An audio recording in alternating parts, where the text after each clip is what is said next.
ini mau nanya juga sih. Mm. Kan ini kan si Khomeini ini dianggap pemimpin Islam tertinggi ya Pak ya. Heeh.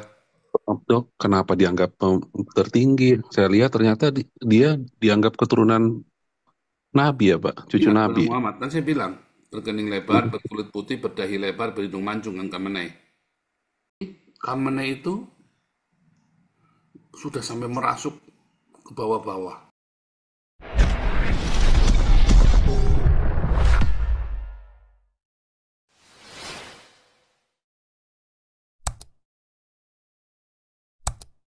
Kalau nggak ada tsunami juga masih ada tuh. Perut buncit silakan. Iya Pak, ini mau nanya juga sih. Mm. Kan ini kan si Khomeini ini dianggap pemimpin Islam tertinggi ya Pak ya. Heeh. Dok, kenapa dianggap tertinggi? Saya lihat ternyata dia dianggap keturunan Nabi ya Pak, cucu Iya, kepada Nabi. Muhammad. Kan saya bilang, berkening lebar, Hmm. berkulit putih, berdahi lebar, berhidung mancung kan Khamenei.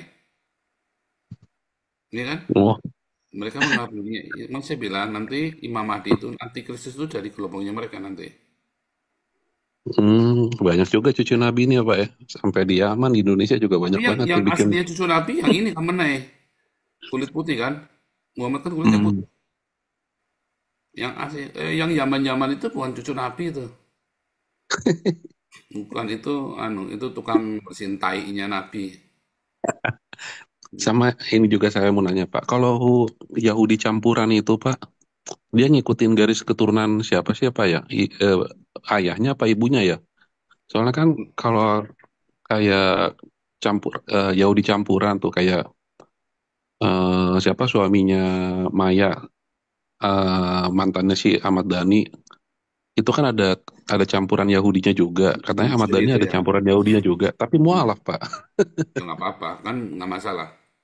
Yang membuat Yahudi jadi Yahudi kan bukan karena agamanya, ya kan? Nah, biar Tapi lihat garis. masalahnya Musir itu tidak akan diakui sama orang Yahudi. Hmm. Dia harus proselit dulu jadi Yudaisme. Oh, jadi dianggap Yahudi kalau Ya dia harus ngikut. harus mengakui Torah dong. Kalau dia Hmm. Islam, dia nggak akan diakui. Itu sudah Oh syarat iya. Yudaisme. Dia harus masuk dalam Yudaisme. Kalau nggak bisa. Cuman kalau dia masalah dia mau tinggal di Israel, dia boleh. Tapi nggak akan diakui sebagai Yahudi asli. Dan tetap dinamakan sebagai proselit nanti dia.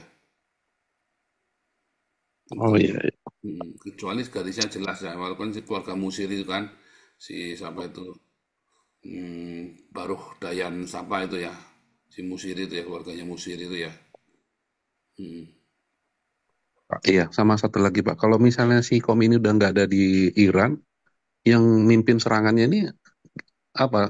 Tanpa tanpa ini sendiri-sendiri masing-masing atau Nggak gimana ada. Pak? Kalau Khamenei-nya sekarang ini nggak ada di Iran, ya di Moskow, dia kan hanya remote.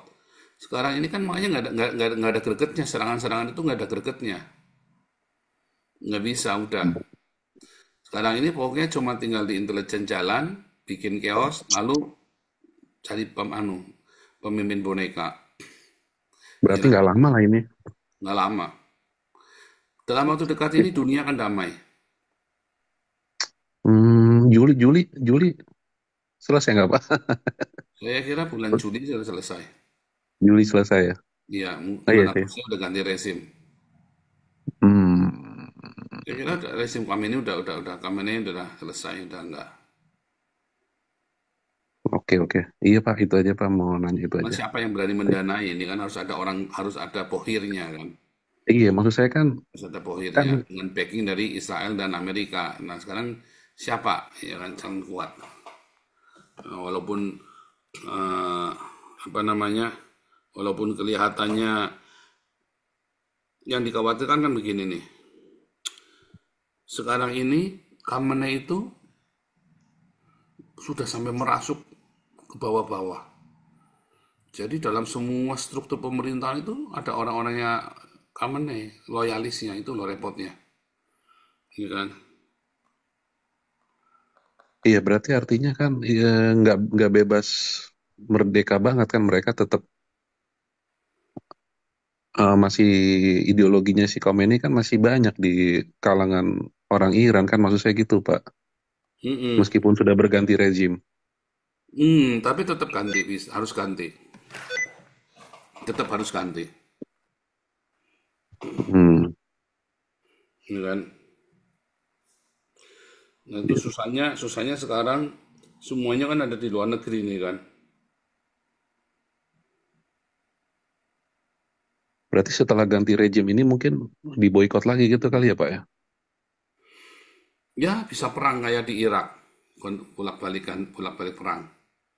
Saling ganti-ganti ya. Karena tidak ada yang mengakar. Hmm. Yang mengakar kan Khamenei ini, tapi kan dirontokkan. Nah, sekarang ini kan ring satunya dirontokkan ya. Sekarang siapa yang bisa putra mahkotanya aja nggak berani kok. Putra mahkotanya kan nggak punya nyali. Itu loh masalahnya. Ya, yang bisa, yang bisa ya adalah ini gerakan massa yang spontan nanti. Gerakan massa spontan kayak Gaddafi, ya kan? Yang menggulingkan Gaddafi kan gerakan massa spontan. Iya. Ya, kayak si siapa itu Masa Amin itu kemarin ya, Masa Amin nih, ya kan? Tapi tokoh oposisinya kan susah. Siapa yang nggak berani? Semua di luar negeri semua, yang di dalam negeri nggak berani.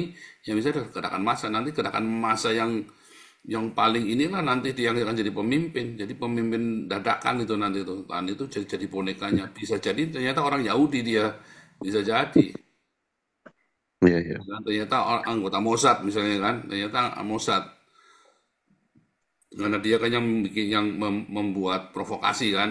Langsung jadi populer kan. Saya rasa rakyat Iran kalau mau memberontak ya sekarang ini saatnya. Cuma itu tadi ya, karena ketakutan yang amat sangat saudara ya.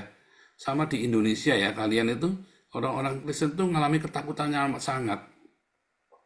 Makanya saya muncul sebagai pembebas kan.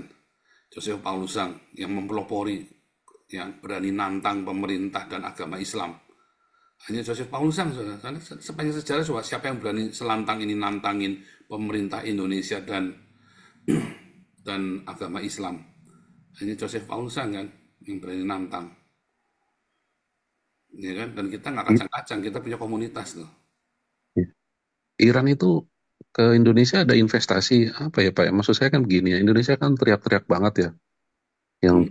Free Palestine itu apa ada ancaman Iran ke Indonesia? Maksudnya kalau kamu nggak dukung saya nggak ini, saya bikin kompor meleduk loh di daerah di negara kamu loh.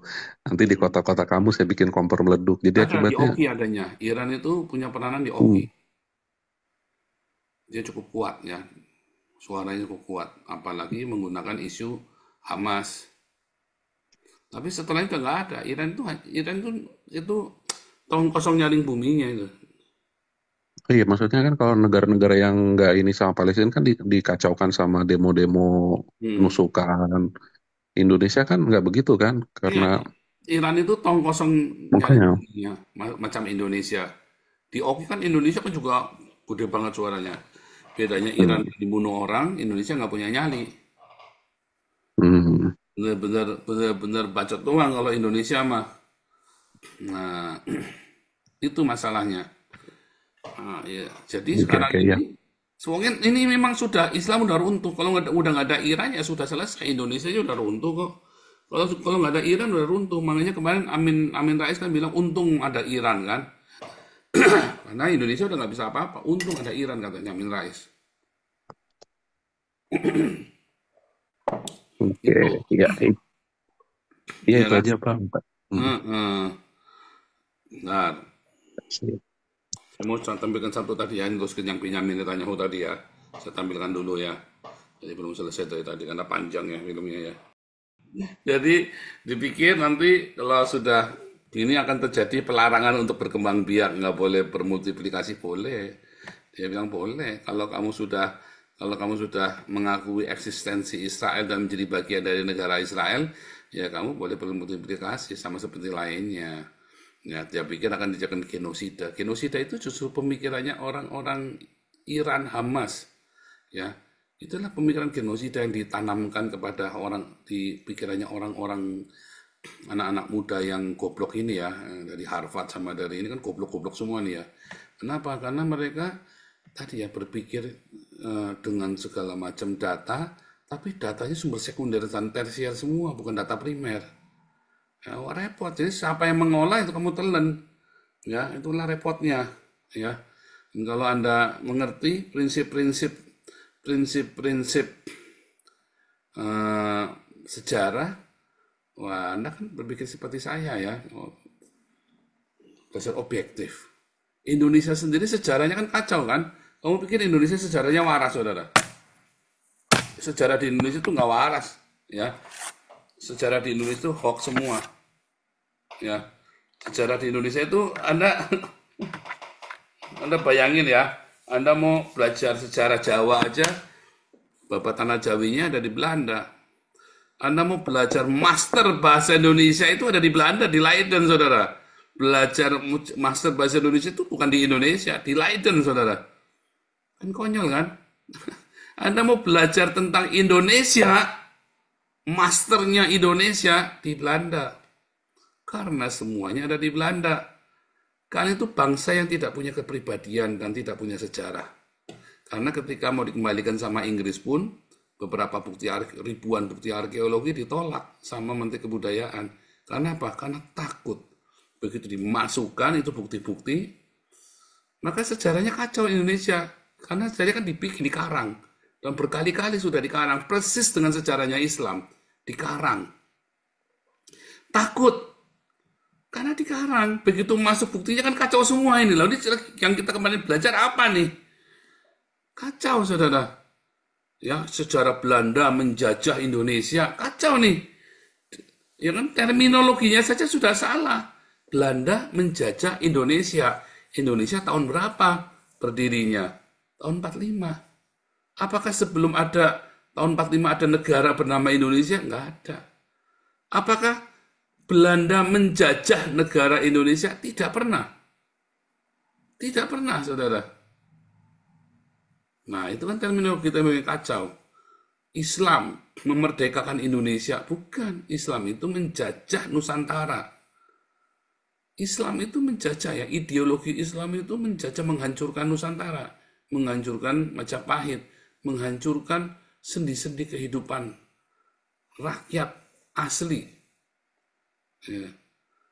Nah itu menjadi masalah. Makanya sekarang kalau ditanya Indonesia itu artinya apa, banyak orang nggak ngerti. Coba Anda tanya ya, 10 orang, 100 orang lah, belum tentu satu ngerti loh. Kamu tahu nggak artinya Indonesia? Coba Anda riset aja. Kamu tahu nggak artinya Indonesia itu apa? Jangan-jangan Anda nggak ngerti loh. Tanyain 100 orang, kamu tahu nggak itu kata Indonesia berasal dari mana? Itu bahasa apa itu Indonesia?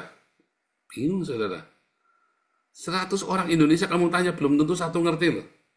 Kamu tanya 1000, ya mungkin satu ada yang tahu. Tapi kamu tanya 100 orang, belum tentu ada satu yang ngerti. Kecuali kamu rajin mangkal di sini. Iya kan? Di sini kan tempatnya ilmu yang aneh-aneh. Anda tahu yang terkejut-terkejut, yang bikin Anda terkejut-terkejut kan? Oke, siapa mau kasih lagi?